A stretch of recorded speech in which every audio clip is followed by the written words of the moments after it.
Standard 10th March 2015 maths paper solution part B section A question number 3. રેખાખંડ એ બી આપેલ છે. રેખાખંડ એ બીના લંબદ વિભાજક પર બિંદુ પી એવી રીતે આવેલ છે કે જેથી એપીનું માપ એ બીના માપ કરતાં બમણું થાય છે. તો ત્રિકોણ એબીપીની પરિમિતિ 35 સેન્ટીમીટર છે. તો ત્રિકોણ એબીપીની બાજુઓના માપ શોધો. તો સૌથી પહેલાં આપણને રેખાખંડ એબી આપેલો છે, જે આપણે એબી છે. હવે લંબદ વિભાજક પર એબીનો લંબદ વિભાજક પર બિંદુ પી એટલે પી બહારના ભાગમાં હશે. તો એવી રીતે આવેલું છે કે જે એબીના માપ કરતાં એપીનું માપ છે એ બમણું થાય. તો જો એબીપીની પરિમિતિ આપણને આપેલી છે તો આપણે બાજુઓના માપ શોધવાના છે, જે આપણને પરિમિતિ પરથી શોધવાના છે બાજુઓના માપ.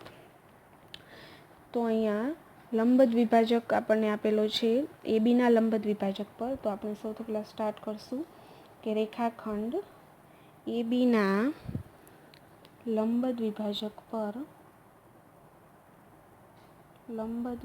પર બિંદુ પી આવેલ છે. માટે AP is equal to BP થશે. રાઈટ. હવે આપણને એમ કીધું છે કે જેથી એપીનું માપ છે એ એબીના માપ કરતાં બમણું છે. તો ધારો કે એબી આપણે આને એક્સ ધારી, તો બમણું છે એટલે 2x થશે. તો આ પણ 2x થશે. તો ધારો કે એબી ઇઝ ઇક્વલ ટુ એક્સ છે, x સેન્ટીમીટર છે. માટે એપી થશે એનાથી બમણું એટલે 2x થશે. માટે બીપી ઇઝ ઇક્વલ ટુ પણ 2x થશે. ત્રિકોણ એબીપીની પરિમિતિનું સૂત્ર. ત્રિકોણ એબીપીની પરિમિતિ આપણને આપેલી છે. તો પરિમિતિ 35 સેન્ટીમીટર છે. તો આપણે એની ફોર્મ્યુલા મૂકશું. એબીપીની પરિમિતિ ઇઝ ઇક્વલ ટુ ત્રણેય બાજુનો સરવાળો, એટલે કે એપી પ્લસ બીપી યા તો પીબી પ્લસ એબી. પરિમિતિ આપણને આપેલી છે 35 સેન્ટીમીટર. એપી જે છે 2x, આ પણ છે 2x, અને એબી આપણે ધારેલા છે x. માટે 35 ઇઝ ઇક્વલ ટુ અહીંયા ત્રણે x છે એટલે ત્રણેયનો પ્લસ કરશું એટલે થશે 5x.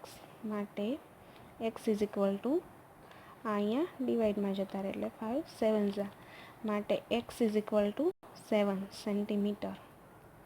x જે આપણે એબી ધારેલા છે. તો માટે x ઇઝ ઇક્વલ ટુ શું થશે? એબી ઇઝ ઇક્વલ ટુ થશે 7 સેન્ટીમીટર. માટે એપી છે 2x. તો એક્સની વેલ્યુ આપણને મળી છે 7 સેન્ટીમીટર, એટલે એ આવશે 14 સેન્ટીમીટર.